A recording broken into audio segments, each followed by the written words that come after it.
Why don't power lines and poles short-circuit in the rain? Hello everyone. I'm Samit Ozalp.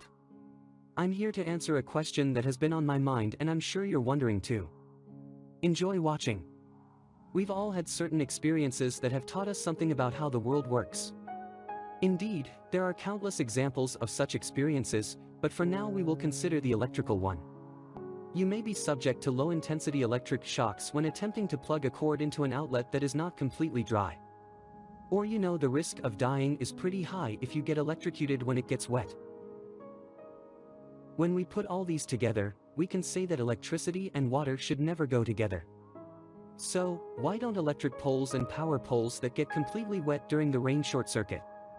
Before we answer this question, we need to explain some concepts. What is a short circuit? A short circuit is a low-resistance connection between two conductors that supplies electrical power to any circuit. In other words, a short circuit causes current to flow in an undesired path with little or no electrical resistance.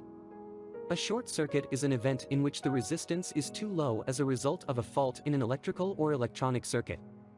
In this case, the circuit draws excessive current, and if there is no protection circuit, welding failure, excessive temperature, and fire hazard occur.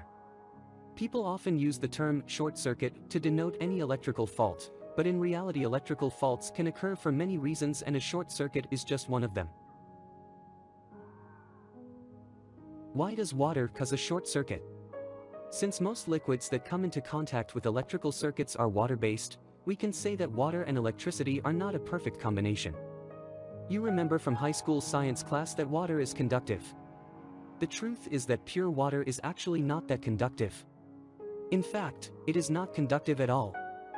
However, the water that comes into contact with electrical circuits is not pure water.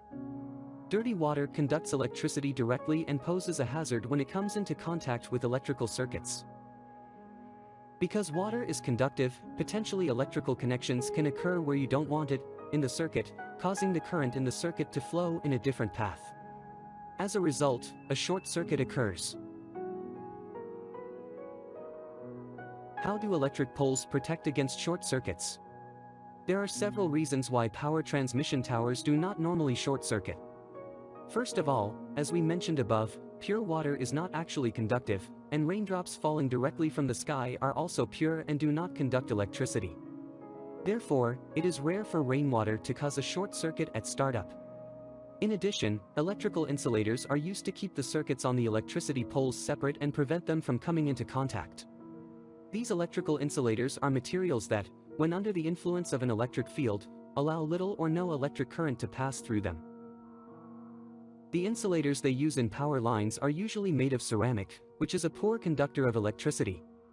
Not only do these insulators prevent short circuits, they also offer another advantage. They have multiple bell-shaped grooves on them that prevent rainwater from reaching the interior surfaces, thus preventing a full layer of water from forming. Another thing energy companies do is place power lines far apart from each other. Thus, rainwater cannot form a channel between the phases. Finally, power companies carry out regular maintenance activities on these towers. They clean the electrical insulators by spraying them with deionized water, which makes them electrically non-conductive. These are the main reasons why power lines don't short out every time it rains. The answer to today's question is actually that simple. If you like our video, you can subscribe and hit the like button. Bye.